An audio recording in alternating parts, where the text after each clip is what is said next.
Hello दोस्तों, welcome back. So guys, इस video के अंदर हम लोग marketing management MBA first semester के अंदर सेकंड यूनिट को डिस्कस करने जा रहे हैं।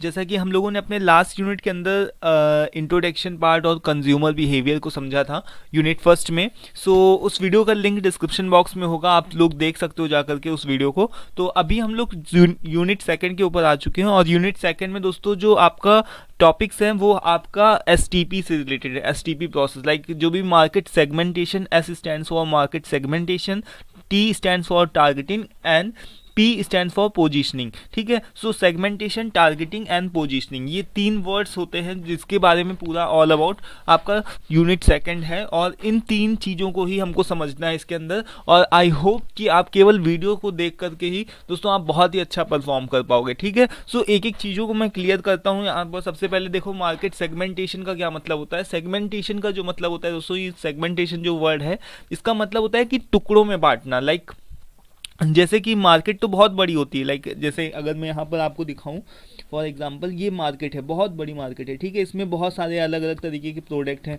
बट हर एक प्रोडक्ट तो हर एक के लिए नहीं है ना। जैसे अगर मान लो कि कोई जॉनसन्स बेबी है तो हम उससे तो नहाते नहीं ना, हम लोग बड़े हैं तो उससे बच्चों को नहलाया जाता है। जैसे हेयर ऑयल हो गया, तो हेयर ऑयल से हम क्या सब्जी बना सकते हैं? नहीं बना सकते ना। तो यानी कि बहुत सारे प्रोडक्ट हैं और मार्केट के अंदर बहुत सारे प्रोडक्ट हैं और अलग अलग तरीके के कस्टमर्स हैं और हर एक कस्टमर का अलग नीड है, अलग वांट है, अलग डिमांड होती है। तो उसी के अकॉर्डिंग हमको मार्केट को सेगमेंटेशन करना होता है, यानी कि मार्केट को टुकड़ों में तोड़ना होता है जिससे कि सो दैट कि we can satisfy the consumers need, है ना, ये चीज़ है। तो अभी देखो यहाँ पर क्या लिखा हुआ है मार्केट सेगमेंटेशन के अंदर कि market contains variety of product. Like market के अंदर तो बहुत सारे प्रोडक्ट होते हैं and they different from the each other in their specification, quality, quantity, price as well as durability. कुछ लोगों का जैसे कि कुछ चीज़ों की प्राइस अलग होती है, कहीं पर कुछ प्रोडक्ट की क्वांटिटी अलग होती है, कहीं कुछ चीज़ों का स्पेसिफिकेशंस अलग होता है। अब देखो लैपटॉप की बात करें तो लैपटॉप में कितने सारे अलग अलग ब्रांड्स हो गए, जैसे लेनोवो, HP, डेल, है ना, अलग अलग तरीके के ब्रांड्स हो गए। अब इन में भी देखो, अगर देखा जाए तो इसके अंदर भी अलग अलग तरीके की कैटेगरी होती है। लाइक कि आपको कौन सी स्पेसिफिकेशंस वाला चाहिए, आपको 1 TB चाहिए HDD या SDD वाला चाहिए, कौन से तरीके का आपका स्पेसिफिकेशन, यानी आपका क्या नीड है, आपको क्या करना है। ठीक है, उसके अकॉर्डिंग आप चीज़ों को चूज़ करते हो, उसके अकॉर्डिंग ही आपका प्राइस भी डिसाइड होता है और उसके अकॉर्डिंग ही यानी कि कस्टमर के अकॉर्डिंग ही सारी चीज़ें डिसाइड करी जाती हैं। ठीक है, तो मार्केट के अंदर बहुत सारे प्रोडक्ट अवेलेबल हैं, वैरायटी ऑफ प्रोडक्ट, और जो कि अपने अलग अलग चीज़ों में क्वालिटी, क्वांटिटी, स्पेसिफिकेशन, प्राइस वगैरह में डिफरेंट होते हैं। इसी तरीके से प्रोडक्ट अलग होते हैं तो कस्टमर भी सेम कैसे हो सकते हैं? कस्टमर भी सेम नहीं होते। तो कस्टमर भी मार्केट के अंदर बहुत सारे अलग अलग होते हैं। Customer also different from the each other. कुछ लोग बूढ़े होते हैं, कुछ लोग जवान होते हैं, कुछ लोग बच्चे होते हैं। ठीक है, उनकी इनकम अलग होती है। अगर किसी की इनकम अच्छी होगी तो वो सस्ते प्रोडक्ट क्यों खरीदेगा, और किसी के पास में कम पैसे हैं तो वो महंगे प्रोडक्ट को नहीं खरीद सकता। ठीक है, उसकी अगर किसी की हॉबीज़ कुछ डिफरेंट हैं, किसी को कुछ खाने का मन होता है, किसी को कुछ खाने का मन होता है ना, किसी को पार्ले जी खाना है, किसी को ओरियो खाना है, तो सबकी अपनी अपनी हॉबीज़ होती हैं और सबके अपने अपने प्रेफरेंसेस होते हैं। तो इसी के अकॉर्डिंग कस्टमर्स भी अलग होते हैं मार्केट के अंदर। सो मार्केट सेगमेंटेशन का सिंपल सा मीन है, ये है कि डिवीज़न ऑफ मार्केट, यानी कि मार्केट को ऐसे टुकड़ों में तोड़ना, ऐसे स्मॉलर ग्रुप्स में तोड़ना, सो दैट कि हम हर एक कस्टमर की नीड और वांट्स को सेटिस्फाई कर सकें, उसको उसकी नीड और वांट के अकॉर्डिंग हम उसको प्रोडक्ट और सर्विस प्रोवाइड कर सकें। ठीक है, तो अब इसका नीड और इम्पॉर्टेंस क्या है, मार्केट सेगमेंटेशन क्यों ज़रूरी है, इसको तो मुझे बताने की ज़रूरत नहीं, आप खुद से भी लिख सकते हो कि better matching of customer needs and demand, यानी कि हम इससे क्या कर सकते हैं, कस्टमर की नीड और वांट्स को बेटर मैच कर सकते हैं कि कौन सा प्रोडक्ट कौन से कस्टमर के लिए, कौन सी नीड के लिए, यानी उसकी क्या नीड को सेटिस्फाई कर सकता है। Then target to customer, customer को टारगेट करने के लिए, इससे हमारा प्रॉफिट इंक्रीज होता है।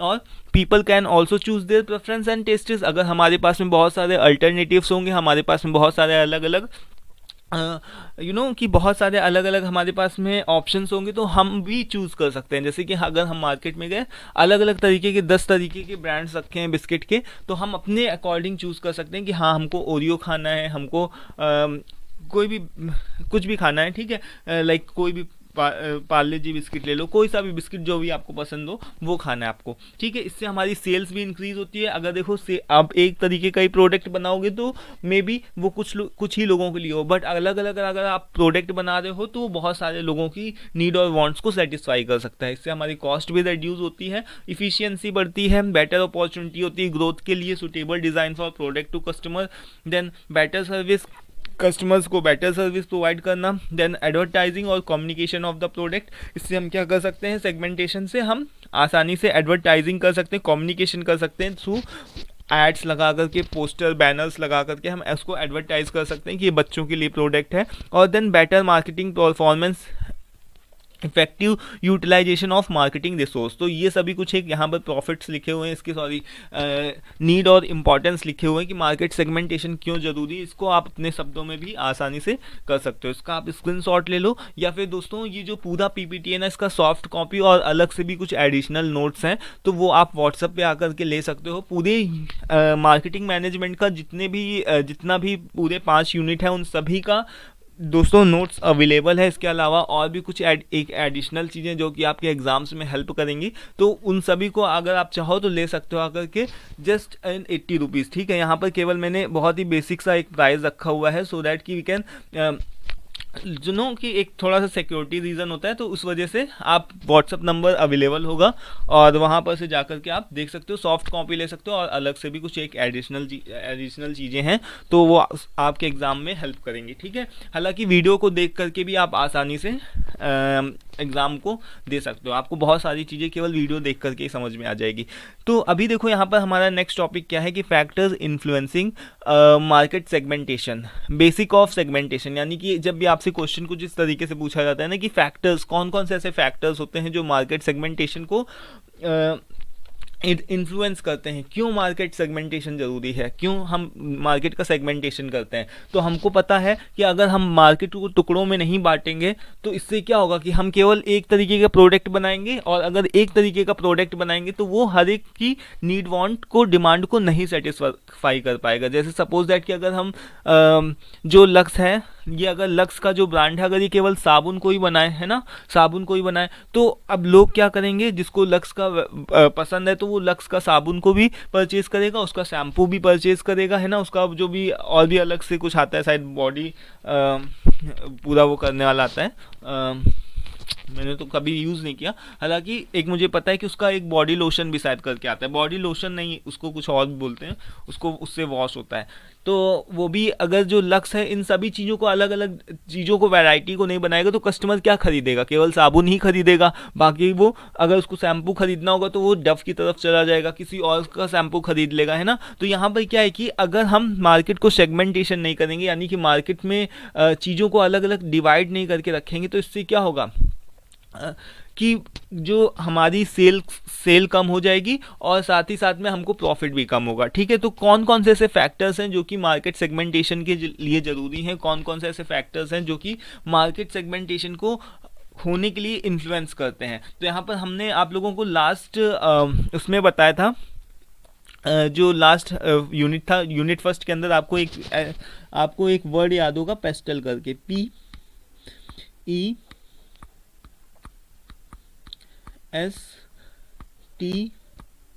इस वर्ड को ध्यान रखना और इसको कॉपी पे नोट कर लो, ठीक है, PESTEL, ठीक है। यहाँ पर जो लिखा होगा वो लिखा रहने दो, बट इसको कॉपी में आप नोट कर लो। P stands for physical factors, E stands for economical, S stands for social, T stands for technological, E stands for environmental, again ये economical है and ये environmental है, and L क्या है, legal aspects, ठीक है। तो इन चीज़ों को ही, यही फैक्टर्स होते हैं जो कि मार्केट सेगमेंटेशन के लिए ज़रूरी होते हैं। फिजिकल की अगर हम बात करें तो फिजिकल लाइक जो भी जैसे कि बात किया जाए तो बहुत सारे अलग अलग तरीके के फिजिकल प्रोडक्ट्स लाइक देखो तो एक कुर्सी आती है ना, एक चेयर होती है, वो चेयर कैसी होती है, उसमें हम केवल, आप स्टूल भी होता है उसमें आप केवल ऐसे बैठ सकते हो लाइक अ स्टैचू। एक थोड़ी सी कंफर्टेबल वाली आती है, उसमें हाथ भी बने होते हैं, लाइक अपने आपके हाथों को रखने के लिए भी होता है। एक ऐसी भी चेयर आती है जिसको आप आराम से थोड़ा सा पीछे की तरफ टर्न भी कर सकते हो। तो यानी कि पी का मतलब होता है कि फिजिकल, यानी कि फिजिकल अपीयरेंस के हिसाब से आप प्रोडक्ट को क्या कर रहे हो, डिवाइड कर दो। ई से इकोनॉमिकल, इकोनॉमिकल का मतलब कि पैसों के प्राइस के हिसाब से, प्राइस के बेसिस पे आप क्या कर रहे हो कि अमीरों के लिए अलग बना रहे हो, गरीबों के लिए अलग प्रोडक्ट बना रहे हो। भाई मीडियम क्लास वाला भी बहुत ज़्यादा पैसे खर्च करके फ़ोन नहीं खरीद सकता है ना, फ़ोन की तो ज़रूरत सबको है, लेकिन हर कोई आईफोन खरीदे तो ये नहीं है, हो सकता है ना। सब कोई सैमसंग का वो S2 वाला मॉडल खरीदे जो एक आयरन है जिसमें DSLR का कैमरा, लाइक DSLR जैसा कैमरा होता है, उसके तरीके फ़ोटो खींचता है। हालांकि लाइक क्या बोला जाए, चलो छोड़ते हैं। तो यहाँ पर देखो कि क्या है कि जो ई है आपका इकोनॉमिकल, यानी कि पैसों के हिसाब से आप मार्केट को डिवाइड करते हो, अपने प्रोडक्ट को डिवाइड करते हो। एस स्टैंड्स फॉर सोशल, यानी कि सोशल, वहाँ का लोगों का क्या, किस तरीके का रहन सहन है, किस तरीके से लोग सोशल होते हैं। अगर ऐसी जगह पर आप नॉनवेज की दुकान चलाओ, लाइक जहाँ पर लोग शाकाहारी खाते हैं, तो वहाँ पर सोशल उस तरीके का चीज़ें नहीं चल पाएंगी, है ना। तो ये चीज़ होती है कि मार्केट को उस तरीके से सेगमेंटेशन करो कि यहाँ पर मैकडोनल्ड्स खुला है, बट यहाँ पर मैकडोनल्ड्स है तो केवल यहाँ पर केवल हमको शाकाहारी ही भोजन, लाइक वेज ही फूड प्रोवाइड होगा। अगर नॉन वेज होगा तो यहाँ के लोग नहीं खाएंगे आकर के, ठीक है। तो इस तरीके से यहाँ पर देखो कि क्या है कि एस स्टैंड्स फॉर सोशल, और सोशल तरीके से आप मार्केट को सेगमेंटेशन करते हो। टी से टेक्नोलॉजी की बेसिस पे करते हो। देखो जैसे मोबाइल फ़ोन्स हो गए हैं ना, इसमें आपके देखो स्विगी, जोमेटो, इस तरीके से कितने सारे अलग अलग ऐप, लाइक इसके अभी एप्लीकेशंस आते हैं, तो वो अलग तरीके से टेक्नोलॉजी के हिसाब से आप मार्केट को टारगेट करते हो, सेगमेंटेशन करते हो। देन इन्वायरमेंट किस तरीके का है, अगर ज़्यादा बरसात वाली लाइक जगह है तो वहाँ पर उस तरीके से किस तरीके से आप रेन कोट वगैरह को मार्केट सेगमेंटेशन करोगे। वहाँ पर जहाँ पर ज़्यादा गर्मी होती है तो वहाँ पर सर्दियों के क्लोथ्स नहीं बिकेंगे, तो उसके हिसाब से आप मार्केट को सेगमेंटेशन करते हो। देखते हो कि यहाँ पर कस्टमर की नीड क्या है। कस्टमर भाई सर्दियों के कपड़े तो नहीं खरीदेगा ना जहाँ पर ज़्यादा गर्मी पड़ रही, और जहाँ ज़्यादा सर्दी तो वहाँ गर्मियों के क्लोथ्स नहीं बिकेंगे। तो यहाँ पर एल का क्या मतलब होता है, लीगल एस्पेक्ट्स मतलब कि जो भी वहाँ के रूल्स रेगुलेशंस लॉ वगैरह हैं उसके अकॉर्डिंग ही आप मार्केट को सेगमेंटेशन करते हो। जैसे कि अगर देखा जाए तो हर कोई पटाखे की दुकान लगा ले, जैसे दिवाली में जो भी हम लोग पटाखे फोड़ते हैं उसकी अगर दुकान लगाने लगे तो इससे क्या होगा कि एक गलत इम्पैक्ट पड़ेगा, और ये दोस्तों लॉ के खिलाफ भी है कि बिना लाइसेंस के आप पटाखों को सेल कर रहे हो। तो ये क्या है, लीगल एस्पेक्ट। तो यानी कि ये सभी चीज़ों को देखना पड़ता है, उसके अकॉर्डिंग ही आप मार्केट को सेगमेंट करते हो, ठीक है। हालांकि यहाँ पर बहुत सारी चीज़ें लिखी हुई हैं, ठीक है, बिहेवियरल बेनिफिट्स, बस आप इसको एक वर्ड को ध्यान रखो पेस्टल करके, ठीक है, बाकी सबको भूल जाओ। और अगर आपको ऐड करना ही है तो बिहेवियरल और बेनिफिट्स वगैरह को भी आप ऐड कर सकते हो। बाकी तो अभी हमारे पास में आ चुके हैं हम नेक्स्ट टॉपिक के ऊपर। अब आपसे क्वेश्चन कभी भी पूछ सकता है कि मार्केट सेगमेंटेशन क्या होता है, उसके टाइप्स बताओ, उसके लेवल्स बताओ। इस तरीके से अगर क्वेश्चन पूछेगा तो आपको क्या लिखना है कि टाइप्स ऑफ मार्केट के अंदर क्या होता है दोस्तों, जब भी हमको टाइप्स बताने होंगे कि मार्केट के कितने टाइप्स होते हैं, तो मार्केट के मेन 2 टाइप्स होते हैं। एक होता है मास मार्केटिंग, दूसरा होता है माइक्रो मार्केटिंग, ठीक है। मास मार्केटिंग का जैसा कि वर्ड से ही पता चल रहा है, मास का क्या मतलब है कि एक प्रोडक्ट सभी लोगों के लिए। जैसे कि आप देखो आटा है तो आटे को हम सभी लोग खाएंगे, चाहे वो बच्चा हो, बूढ़ा हो, जवान हो, सभी के लिए आटा जरूरी है। नमक है तो नमक सभी खाएंगे, ठीक है। ऐसा नहीं है कि जो आदमी पाकिस्तान में रहता है तो वो भारत का नमक नहीं खाएगा, या फिर मतलब कि इस तरीके से ऐसा होता है। मतलब मैं बता रहा हूँ कि जो भी जैसे कि नमक है तो वो सभी लोगों के लिए, बच्चा, बूढ़ा और जवान, इस तरीके से सभी लोगों के लिए। किसी भी देश में रहते हो आप, कहीं पर भी रहते हो, वो सॉल्ट जो है सॉल्ट होता है, ठीक है, वो सभी लोगों के लिए ज़रूरी है। उसमें हम कोई सेगमेंटेशन नहीं कर सकते कि ये इस तरीके का नमक है, ये इस तरीके का नमक है। एक अलग ही आता है, ब्लैक सॉल्ट आता है, एक रेड सॉल्ट आता है, तो इस तरीके से आते हैं, बट वो अलग तरीके के कि उसका सेगमेंटेशन हम नहीं मानते। बट जो नमक होता है कॉमन यूज़ करने वाला वो नमक होता है, ठीक है। शक्कर है, चीनी है, वो भी मास मार्केटिंग के अंदर ही आता है कि अगर आप उसको करो तो उसमें लोग देख करके नहीं खरीदेंगे कि बच्चों के लिए चीनी है, ये बड़ों के लिए चीनी है, ठीक है। इस तरीके से देख करके नहीं खरीदेंगे। तो मास मार्केटिंग के अंदर आपकी यही सारी चीज़ें आती हैं, जो कि वन प्रोडक्ट फॉर ऑल, यानी कि सभी लोगों के लिए एक ही प्रोडक्ट बनाया जा रहा है। बट अगर हम माइक्रो मार्केटिंग की बात करते हैं तो माइक्रो मार्केटिंग को हम लोग नीचे के 4 पार्ट्स में डिवाइड करते हैं: सेगमेंट मार्केटिंग, निच marketing, local marketing and individual marketing. अब एक एक को हम लोग यहाँ पर पढ़ते हैं। सबसे पहले मास मार्केटिंग के बारे में पढ़ लेते हैं। कि जो मास मार्केटिंग, जो जो मैंने बताया कि मास मार्केटिंग का क्या मतलब होता है कि वन प्रोडक्ट फॉर ऑल, यानी कि एक ही प्रोडक्ट है वो सभी लोगों के लिए बनाया जा रहा है। ठीक है, it includes mass production, mass distribution and mass promotion. इसको हम लोग मास प्रमोट कर सकते हैं, मास तरीके से डिस्ट्रीब्यूट कर सकते हैं। जैसे पार्ले जी है, सभी लोग खाते हैं। ठीक है, इसका देखो कितनी जगह पर कहीं पर बैनर लगा होता है, कहीं पोस्टर्स वगैरह इस तरीके से लगा होता है कि 75 वर्षों से हमारा साथ, इस तरीके से एक लगा करके टैगलाइन, गोल्डी मसाले हैं। तो ये सभी लोग क्या कर रहे हैं, मास मार्केटिंग कर रहे हैं, यानी कि जो मसाले भी बना रहे हैं तो सभी लोगों के लिए बना रहे हैं, ऐसा नहीं कि इनके लिए किसी स्पेसिफिक ग्रुप के लिए बना रहे हैं। ठीक है, तो देखो यहाँ पर मास प्रोडक्शन हो रहा है, यहाँ पर क्या हो रहा है, मास प्रोडक्शन हो रहा है, मास डिस्ट्रीब्यूशन हो रहा है और मास प्रमोशन भी हो रहा है। ठीक है, तो focus on low cost, low price and high profit. और ये लोग किसके ऊपर फोकस करते हैं कि कम कॉस्ट लगे हमारी, कम प्राइस लगे और हमको प्रॉफिट भी ज़्यादा हो। ठीक है, तो ये चीज़ है। अब इसके एग्जांपल्स लेते हैं, तो देखो जैसे कोलगेट टूथपेस्ट हो गया, ठीक है, अमूल मिल्क हो गया, तो ये मिल्क जो है सभी कोई पिएगा, है ना। घड़ी वॉशिंग पाउडर हो गया, तो इसको सब कोई यूज़ कर सकता है। ठीक है, आशीर्वाद आटा हो गया, शुगर हो गया, सॉल्ट हो गया, इस तरीके से सारी चीज़ें जो भी हैं वो मास मार्केटिंग के अंदर ही आते हैं, क्योंकि ये सभी लोग यूज़ कर सकते हैं, सभी लोग इस्तेमाल कर सकते हैं। ठीक है, तो ये चीज़ हो गया। अब आते हैं हम लोग माइक्रो मार्केटिंग के ऊपर। तो माइक्रो मार्केटिंग के अंदर हम लोगों ने क्या देखा था कि इसको हम लोग माइक्रो मार्केटिंग को 4 पार्ट्स में डिवाइड कर रहे हैं: सेगमेंट मार्केटिंग, निच marketing, local and individual marketing. तो देखो सेगमेंट मार्केटिंग क्या होता है। माइक्रो मार्केटिंग का सिंपल सा मतलब यही होता है कि when company produces specific product for a group of customers, जैसे कि जॉनसन्स बेबी पाउडर है, जॉनसन्स बेबी ऑयल है, या फिर जॉनसन्स बेबी सोप है, तो वो बच्चों के लिए ही बनाया जा रहा है। ठीक है, तो वो क्या है कि माइक्रो मार्केटिंग के अंदर आ गया। जैसे कि बेबी ऑयल हो गया, हॉलीवुड मूवीज़ हो गई, तो हॉलीवुड मूवीज़ केवल जो भी लोग जिनको अंग्रेजी में जो देख सकते हैं, ठीक है, या फिर जो लोग बाहर के लोग हैं उन लोगों के लिए बनाई जा रही है। शुगर फ्री च्यवनप्राश है, तो उसको वो भी किसी एक स्पेसिफिक ग्रुप के लिए बनाया जा रहा है कि जिनको भी डायबिटीज़ की प्रॉब्लम है, तो वो लोग शुगर फ्री च्यवनप्राश खा सकते हैं। हैंडीकैप स्टिक, अब ये भी हैंडीकैप स्टिक जो होती है, जो जो जो हैंडीकैप लोग पहनते हैं, लाइक जो भी ऐसे लोग होते हैं जिनको हाथ पैर में कुछ प्रॉब्लम होती, नहीं चल पाते हैं, तो वो लोग उस स्टिक का यूज़ कर सकते हैं। ठीक है, हर कोई नहीं यूज़ करेगा। ठीक है, तो ये क्या है कि अलग अलग तरीके के अलग अलग यहाँ पर प्रोडक्ट के नाम बताए गए हैं, और अलग अलग ये किसी एक खास ग्रुप को डिवाइड, लाइक वो करता है, इंडिकेट करता है। जैसे शुगर फ्री च्यवनप्राश है, तो वो केवल उन लोगों को इंडिकेट करता है जो जिनके भी डायबिटीज़ की प्रॉब्लम है। और हैंडीकैप स्टिक की अगर हम बात करें, तो वही लोगों को इंडिकेट करता है जिन लोगों को भी कोई हाथ पैर में प्रॉब्लम है, वो जो चल नहीं सकते। बेबी ऑयल किसको इंडिकेट करता है, ऐसे लोगों को जो कि बच्चे हैं। ठीक है, बच्चों को इंडिकेट करता है। हॉलीवुड मूवीज़ किसको इंडिकेट करता है, बाहर के फॉरेनर्स जिनको इंग्लिश वगैरह उस तरीके की आती है, तो उनको इंडिकेट करता है। इसी तरीके से सेगमेंटेशन, अब इसके अंदर हमारे 4 पार्ट्स होते हैं, जैसे हमने बताया कि 4 पार्ट्स होते हैं। सेगमेंटेशन मार्केटिंग देख लो इधर एक बार फिर से, सेगमेंटेशन मार्केटिंग, निच मार्केटिंग, सेगमेंटेशन मार्केटिंग, निच marketing, local marketing and individual marketing, ये 4 टाइप्स होते हैं माइक्रो मार्केटिंग के। सेगमेंटेशन मार्केटिंग के अंदर वही होता है कि जैसे कि हम कोई भी ऐसा प्रोडक्ट होता है, जैसे कि यहाँ पर क्या लिखा है कि बिगर market can be divided into many सब मार्केट्स। जैसे कि अब देखो यहाँ पर फुटवियर है, तो फुटवियर के लिए एक बहुत बड़ा कि बहुत बड़ी इंडस्ट्री होगी फुटवियर की, चप्पल जूते वाली दुकान। तो उसके लिए क्या होता है दोस्तों कि मेंस के अलग आते हैं, वुमेन्स के अलग आते हैं। तो ये हमने क्या करा, उसका एक तरीके से सेगमेंट कर दिया कि मेंस के अलग शूज़ होंगे, वुमेन्स के अलग होंगे। अब देखो निच के अंदर क्या होता है कि अब उन सब के भी सब पार्ट्स करे जाते हैं, सब सेगमेंट्स के भी सेगमेंट पार्ट्स करे जाते हैं। अब देखो जैसे कि मेंस के ही अंदर जाए, तो मेंस के ही अंदर क्या होता है कि रनिंग शूज़ अलग हो गए, पार्टी वियर शूज़ अलग हो गए, बास्केटबॉल के शूज़ अलग हो गए। इस तरीके से देखो यहाँ पर, जैसे मैं इसको एक डायग्राम के थ्रू आपको बता देता हूँ।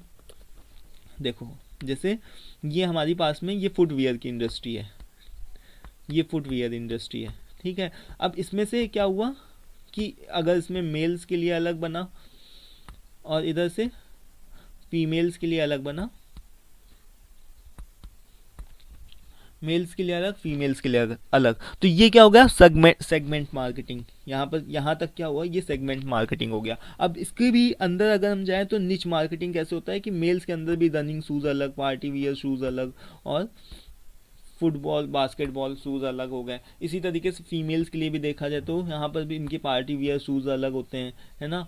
ये भी डेली यूज़ जो भी करते हैं, जैसे कि घूमने टहलने के लिए, ये लोग भी अलग से पहनते हैं। तो यहाँ पर इस तरीके से इसको हम क्या बोल रहे हैं कि यहाँ पर हम इसको सब मार्केटिंग बोल रहे हैं, और यहाँ पर इसको निच मार्केटिंग बोल रहे हैं, सेगमेंट मार्केटिंग एंड निच मार्केटिंग। यहाँ पर सेगमेंट मार्केटिंग ये वाला, यहाँ पर मेल एंड फीमेल तक, एंड यहाँ पर निच मार्केटिंग के अंदर आपका आता है कि पार्टी वेयर शूज़, बास्केटबॉल, इस तरीके से इसका आप एक अच्छा एग्जांपल बता सकते हो।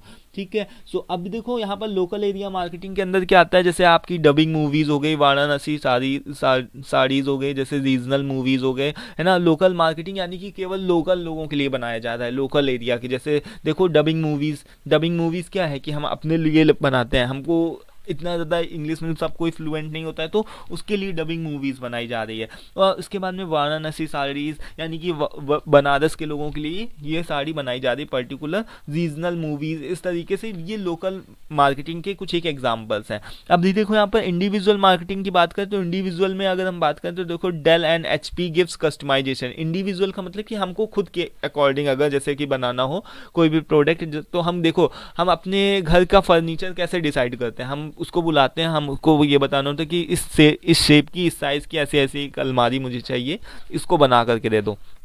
तो वो उस तरीके का जो कारपेंटर होता है उस तरीके की उस शेप में बना करके हमको दे देता है। ठीक है, इसी तरीके से हम कपड़े वाले के पास में जाते हैं, जो टेलर होता है, टेलर के पास में हम क्या बोलते हैं कि हमको इस साइज़ की, इस फिटिंग की हमको ऐसी शर्ट चाहिए। तो हम अपने अकॉर्डिंग यानी कि इंडिविजुअल तरीके से हम उसको बनाने की कोशिश कर रहे हैं। इसी तरीके से पिज़्ज़ा रेस्टोरेंट में जाते हैं और हम बोलते हैं हमको कि स्पाइसी पिज़्ज़ा चाहिए जिसमें सॉल्ट कम हो, ऐसा पिज़्ज़ा चाहिए।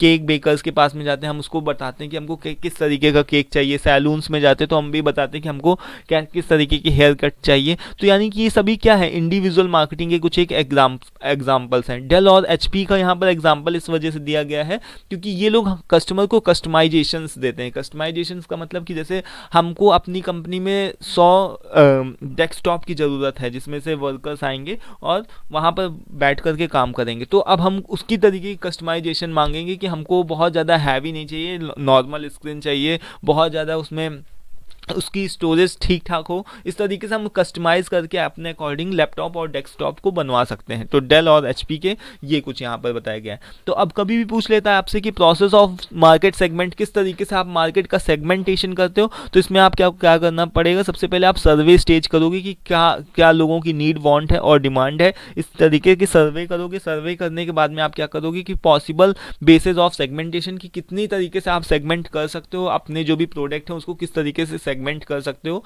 ठीक है, और उसके बाद में आप उसका मार्केट को टारगेट करना स्टार्ट कर देते हो। तो develop marketing strategy to appeal the target market, यानी कि मार्केट को टारगेट करना स्टार्ट कर सकते हो। तो प्रोसेस के अंदर क्या बात बताई गई है कि सर्वे स्टेज आती है। सर्वे स्टेज में अंदर जब सपोज कि हमने कोई भी मार्केट खोली, जैसे कि हमने कारपेंटर की एक शॉप खोली, तो वहाँ पर क्या है कि अब हमने खोला तो हम सर्वे करने जाएंगे, सर्वे करने निकलेंगे कि हमको कौन कौन से तरीके के कस्टमर्स की ज़रूरत पड़े। तो हमने देखा कि कस्टमर आजकल जो है वो अपने अकॉर्डिंग, अपनी इंडिविजुअल, अपने घर के अकॉर्डिंग फर्नीचर को बनवा रहे हैं। तो हमने ये सर्वे किया। अब सर्वे करने के बाद में हम उसको सेगमेंटेशन कर लेंगे। कुछ ऐसे भी कस्टमर हमको मिलेंगे जो केवल बना बनाया सामान, बना बनाया अलमीरा वगैरह खरीदेंगे, तो उसको हम उसके अकॉर्डिंग हम सेगमेंट कर सकते हैं कि अच्छा अगर आपको कस्टमाइजेशन चाहिए तो आप इस तरीके के प्रोडक्ट को चूज़ कर सकते हो। अगर आपको बना बनाया चाहिए, ऑलरेडी जो बना हुआ होता है, तो उस तरीके का चूज़ कर सकते हो। देन उसके हिसाब से हम मार्केट को टारगेट करते हैं। ठीक है,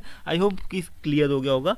तो अभी देखो मार्केट एग्रीगेशन, ये एक नया टॉपिक है आपका। मार्केट एग्रीगेशन का मतलब होता है दोस्तों, जो भी अभी हम लोग पढ़ करके आए हैं, मार्केट एग्रीगेशन का मतलब यही होता है कि वन प्रोडक्ट फॉर ऑल। ठीक है, मास मार्केटिंग में जो भी हम लोगों ने पढ़ा है उसी को हम लोग मार्केट एग्रीगेशन के नाम से भी जान सकते हैं। तो एग्रीगेशन का मतलब ही यही होता है, जब आप एग्रीगेशन को हिंदी मीनिंग सर्च करोगे तो इसका मतलब यही होता है कि ब्रिंगिंग टुगेदर होल मार्केट, यानी कि कंप्लीट जो भी आपकी पूरी मार्केट होती है उसको एक साथ लेकर के आना। And there is no segmentation, जहाँ पर कोई भी तरीके का सेगमेंटेशन ना हो। तो अभी हम लोगों ने मास मार्केटिंग पढ़ी है ना, मास मार्केटिंग को ही मार्केट एग्रीगेशन के नाम से जानते हैं, also known as mass marketing and undifferentiated marketing. इन दोनों नामों से भी हम इसको मार्केट एग्रीगेशन को जानते हैं। तो कोई भी वर्ड आ जाए एग्जाम में तो कंफ्यूज मत होना। तो अभी देखो यहाँ पर क्या है कि मार्केटिंग ऑफ सेम प्रोडक्ट और service in different segments of market that have common needs, जिसकी सबकी कॉमन नीड्स होती है। जैसे नो सेगमेंटेशन, इसमें हम टारगेट ऑल कस्टमर करते हैं, यानी कि सभी कस्टमर्स को टारगेट करते हैं। और हेट्रोजीनियस कस्टमर होते हैं, अलग अलग तरीके के कस्टमर्स होते हैं, बट होमोजीनियस प्रोडक्ट होता है। अभी तक क्या था, माइक्रो मार्केटिंग के अंदर क्या था कि होमोजीनियस प्रोडक्ट थे, यानी कि हमारे पास में प्रोडक्ट क्या थे, हेट्रोजीनियस प्रोडक्ट थे, हमारे पास में बहुत सारे प्रोडक्ट थे और हमारे पास में कस्टमर भी बहुत सारे अलग अलग तरीके के थे, ठीक है। बट अभी हमारे पास में यहाँ पर क्या है कि जस्ट वेट, हाँ, तो हमारे पास में क्या था कि अभी हमारे पास में मार्केट एग्रीगेशन के अंदर क्या है कि हेट्रोजीनियस कस्टमर है, बहुत सारे अलग अलग कस्टमर है, बट हमारे पास में होमोजीनियस, यानी कि प्रोडक्ट एक ही है बट खरीदने वाले सब हैं, चाहे वो बच्चे बूढ़े और जवान सभी लोग खरीदेंगे, ठीक है। सो यहाँ पर देखो कि फॉर एग्जांपल सॉल्ट, शुगर, ये क्या लिखा हुआ है, diabetes control medicine and all. तो ये सभी लोगों के लिए सेम होता है कि अगर किसी के भी डायबिटीज़ हो गई है तो उसको डायबिटीज़ कंट्रोल की मेडिसिन जो भी है वो सबको सेम ही दिया जाएगा। और शुगर जो है, सॉल्ट जो है, नमक, आटा, शक्कर, दाल, चावल, ये सभी लोगों के लिए बनता है। इसमें हम कोई देखते नहीं कि कैटेगरी नहीं डिवाइड करते हैं कि किस तरीके की कैटेगरी के लोगों को क्या चाहिए। हाँ, हालांकि वो दाल अलग भी हो सकती है, नमक भी अलग तरीके के हो सकते हैं, शुगर भी अलग अलग तरीके की होती है, बट जो भी नॉर्मल अगर हम एक कॉमन चीज़ की बात करें तो वो सभी लोगों के लिए प्रोडक्ट होता है। आटा जो होता है वो सभी लोग ही उसको खाएंगे, कोई ये नहीं बोल सकते कि नहीं मैं तो रोटियां नहीं खाता। तो इस तरीके की ये बात होती है। अब आते हैं हम फाइनली यहाँ पर देखो मार्केट की टारगेटिंग के ऊपर।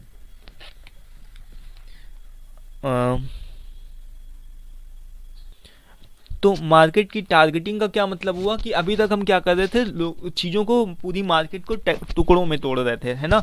टुकड़ों में तोड़ा हमने कि ये इनके लिए, ये इसके लिए। मार्केट सेगमेंटेशन को हमने पढ़ा, मास मार्केटिंग को पढ़ा और माइक्रो मार्केटिंग को पढ़ा। तो अब मार्केट टारगेटिंग की बात आ गई कि कस्टमर को हमको कैसे टारगेट करना है, यानी कि कस्टमर को टारगेट कैसे करना है। STP हम लोगों के यहाँ पर सेकंड यूनिट में क्या पढ़ रहे हैं, STP पढ़ रहे हैं ना। तो S स्टैंड फॉर सेगमेंटेशन, जिसको हम लोग पढ़ चुके हैं, एक टॉपिक हमारा खत्म हो चुका है। और अब बात आती है T की, जिसका मतलब होता है targeting, and P stands for positioning. तो अभी हम लोग पोजीशनिंग को पढ़ेंगे। तो अभी टारगेटिंग का क्या मतलब हो गया दोस्तों, टारगेटिंग का मतलब यही होता है कि process of choosing segment of market in order to serve their product accordingly, यानी कि टारगेट करना, यानी कि कस्टमर को टारगेट करना कि किस तरीके से कौन सा प्रोडक्ट कौन पर्टिकुलर ग्रुप के लिए सही है। तो इसका मतलब यही होता है कि process of selecting the target market from the entire market. पूरी मार्केट के अंदर बहुत सारे लोग हैं, ठीक है। पूरी मार्केट जो है उसके अंदर बहुत सारे लोग हैं, अलग अलग तरीके के कस्टमर्स हैं, अलग अलग तरीके के प्रोडक्ट हैं, बट टारगेटिंग का मतलब यही होता है कि कौन सा प्रोडक्ट कौन से तरीके के कस्टमर के लिए बनाया गया है, उसके अकॉर्डिंग कस्टमर्स को टारगेट करना, ठीक है। समझ गए ना आपकी, कौन सा प्रोडक्ट कौन से कस्टमर के लिए बनाया गया, उसके अकॉर्डिंग कस्टमर्स को टारगेट करना। So process of selecting the target market from the entire market, that is called market targeting. ये समझ लो। अब इसका नीड और इंपॉर्टेंस क्या है आप समझ ही सकते हो कि इससे हम क्या कर सकते हैं, बेटर मैचिंग कर सकते हैं कस्टमर की नीड, वांट्स, डिमांड्स को। देन इसके बाद में टारगेट द कस्टमर को टारगेट कर सकते हैं, प्रॉफिट इंक्रीज कर सकते हैं। People also can choose their preference and taste, increase sales. इस तरीके से आप अपने कुछ यहाँ पर लिख सकते हो। जितने भी अभी हम लोग पॉइंट्स सेगमेंटेशन में पढ़ करके आए, उतने ही सेगमेंटेशन के पॉइंट्स यहाँ पर भी लिखे हुए हैं उसके इंपॉर्टेंस के। तो अभी यहाँ पर देखो, इसको हम लोग छोड़ते हैं फिलहाल, टारगेट मार्केटिंग स्ट्रेटजीज, इसको मैंने अलग से सेपरेट वीडियो बनाया, इतना इंपॉर्टेंट नहीं है। तो इस तरीके से मार्केट का टारगेटिंग भी जो होता है वो भी सेगमेंटेशन से काफ़ी मिलता जुलता होता है, क्योंकि सेगमेंटेशन करना यानी यहाँ पर टुकड़ों में बांटना, और टारगेटिंग का मतलब कि हमको कस्टमर को टारगेट करना होता है। तो अब बात आती है दोस्तों पोजीशनिंग की, STP। P का क्या मतलब होता है, पोजीशनिंग। तो मार्केट की पोजीशनिंग का मतलब क्या होता है, पोजीशन बनाना, यानी कि ऐसा अपने ब्रांड को ऐसा आपको शो करना है कि कस्टमर के दिमाग में आपका प्रोडक्ट छप जाए, ठीक है। जैसे मैं आपको कुछ एग्जांपल देता हूँ, जैसे यहाँ पर देखो, अभी इसको मैं यहाँ पर से छोड़ता हूँ, अभी इसके ऊपर आता हूँ दोबारा से, लेकिन यहाँ पर कुछ एक एग्जांपल देने के लिए मैं आपको यहाँ पर दिखा देता हूँ एक चीज़। हाँ, देखो यहाँ पर देखो, जैसे लिखा क्या है, पेन। पेन का जैसे ही मैंने नाम लिया तो आपके दिमाग में कुछ आ रहा होगा, आपकी कोई भी कंपनी का नाम, दूसरा अलग से ब्रांड का नेम आ रहा होगा। मेरे दिमाग में क्या है, रोटोमैक, पेन का मतलब रोटोमैक। मोबाइल का जैसे मैंने नाम लिया तो मेरे पास में रेडमी, इससे पहले ओप्पो था, तो मेरे पास में यही दोनों नाम आए।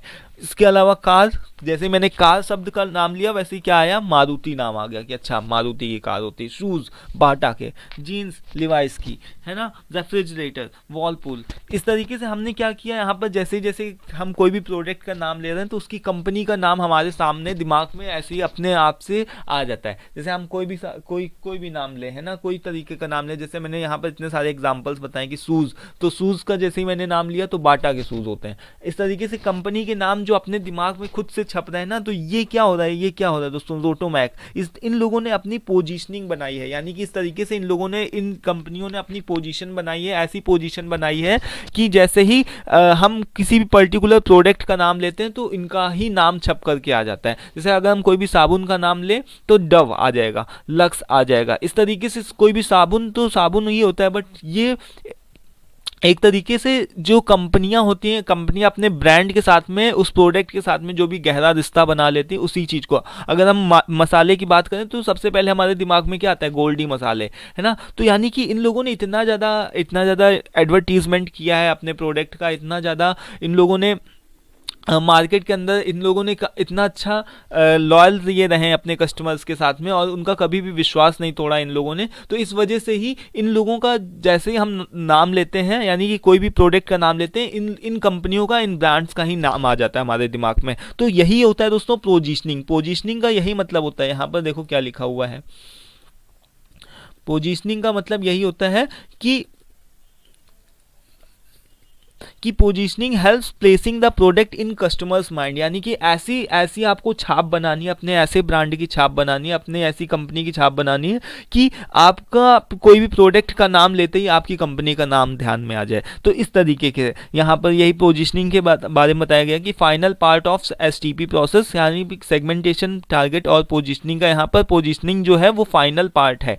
तो after segmenting a market you need to targeting a customer, यानी कि सबसे पहले आपको सेगमेंट करना होता है, टुकड़ों में बांटना होता है मार्केट को और कस्टमर के नीड के अकॉर्डिंग। देन उसके बाद में कस्टमर को टारगेट करना होता है कि कौन सा प्रोडक्ट कौन से कस्टमर के लिए ज़रूरी है, और उसके बाद में नेक्स्ट स्टेप यही आता है कि आपको उस तरीके से, आपको पर्टिकुलर प्रोडक्ट को आपने देख लिया, पर्टिकुलर कस्टमर को देख लिया, अब बात आती है पोजीशनिंग की कि पोजीशन आप किस तरीके से बनाओगे, पूरे मार्केट के अंदर कैसे आप पोजीशन बनाओगे, जो कि आपके अलग अलग जो भी आपके कंपटीटर्स हैं उनसे कैसे अपने प्रोडक्ट को यूनिक बनाओगे, दिखा करके कैसे अपने प्रोडक्ट को यूनिक न शो करोगे, प्राइस में कम रखोगे, किस तरीके से आप क्या करोगे, तो उसके अपने कस्टमर्स के दिमाग में आपके प्रोडक्ट की छाप होनी चाहिए। जैसे मैं बिस्किट का नाम लेता हूं तो पार्ले जी दिमाग में आता है, क्योंकि हम लोग बचपन से खाते चले आ रहे हैं और अभी तक भी खा रहे हैं। तो यानी कि ये क्या है कि हमारे दिमाग में तुरंत ऐसी कि ऐसा आने लगता है कि जैसे हमने पार्ले जी नाम लिया या फिर बिस्किट का कोई भी नाम लिया तो पार्ले जी आ गया दिमाग के अंदर। तो ये क्या है कि पोजीशनिंग ही है।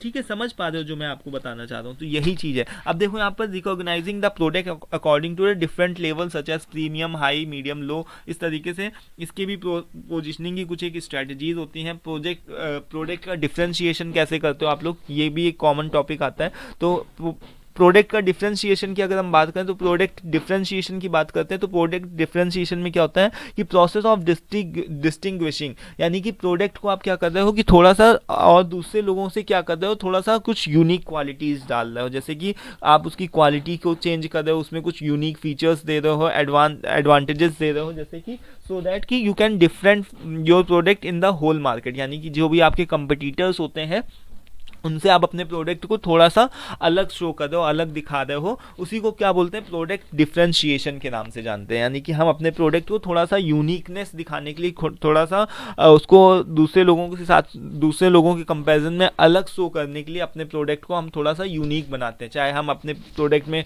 प्राइस कम रख दें, देखो पार्ले जी बिस्किट है तो वो 5 रुपये में भी देता है, जबकि जो ओरियो बिस्किट है वो 10 रुपये में भी देता है, बट उसका टेस्ट अलग होता है ना। तो यानी कि कुछ हम यूनिकनेस डालते हैं अपने प्रोडक्ट के अंदर, जिससे कि वो मार्केट के अंदर ज़्यादा बिके, चाहे वो प्राइस कम कर दें हम, चाहे वो हम उसका क्वालिटी बढ़ा दें, चाहे उसके कुछ एक फीचर्स बढ़ा दें। इस तरीके से हम अपने प्रोडक्ट के अंदर यूनिकनेस डालते हैं। अब देखो आईफोन जो है वो दूसरे फ़ोन्स की कंपैरिजन में क्यों अलग है, क्योंकि उसके अंदर कुछ ना कुछ यूनिकनेस है, वो अपने कस्टमर्स को लग्जूरियस फील कराता है। अपने आपके हाथ में केवल आईफोन ही होगा है ना, तो लोग देख करके ही समझ जाएंगे कि अच्छा हाँ ठीक है, ये ठीक ठाक फैमिली से। तो यानी कि ये क्या है कि केवल एक तरीके का यूनिकनेस शो कराना, अपने प्रोडक्ट के अंदर यूनिकनेस बताना। तो वो यूनिकनेस कौन कौन से बेसिस पे हो सकते हैं? फॉर्म के फीचर्स, परफॉर्मेंस, कंफर्टलेस, यहाँ पर देखो ड्यूरेबिलिटी, इन इन यहाँ पर कुछ एक यहाँ पर लिखे हुए नाम, इन सभी बेसिस पे आप अपने प्रोडक्ट के अंदर